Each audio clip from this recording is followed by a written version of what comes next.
सभी बच्चे इस वीडियो के माध्यम से एक विशेष ध्यान दें।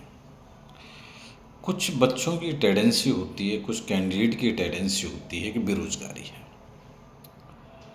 मैं समझता हूँ कि बेरोज़गारी के लिए कहीं न कहीं हम स्वयं उत्तरदायी हैं।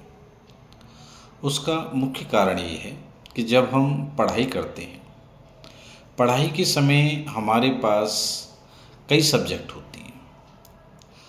साइंस हमारे पास होती है, मैथ होती है, इंग्लिश होती है, एसएसटी होती है, हिंदी होती है।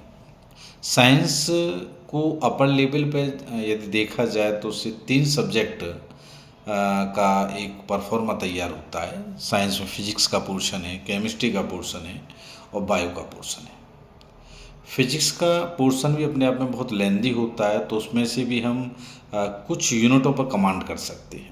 इसी प्रकार केमिस्ट्री का होता है और इसी प्रकार बायो का होता है। यदि बच्चा स्टार्टिंग से ही सब्जेक्ट पर कमांड बनाए, ये ज़रूरी नहीं कि उस सभी सब्जेक्ट पर कमांड बनाए, किसी एक सब्जेक्ट में वो अधिक इंटरेस्ट रखे। जैसे आपसे पूछा जाता है कि भाई आपकी हॉबी क्या है, उसी प्रकार आपकी जो 6 सब्जेक्ट हैं या 7 सब्जेक्ट हैं छोटे स्टैंडर्ड पर, और इंटर लेवल पर 5 सब्जेक्ट रह जाती हैं, एक एडिशनल हो जाती है, तो कहीं ना कहीं हमें किसी एक विशेष सब्जेक्ट में इंटरेस्ट पैदा करना होगा और वही सब्जेक्ट हमारे रोज़गार की एक सही दिशा बन जाएगी। आज की जो डिमांड है सबसे ज़्यादा वो फिजिक्स, केमिस्ट्री, मैथ की है या फिर बायो की है।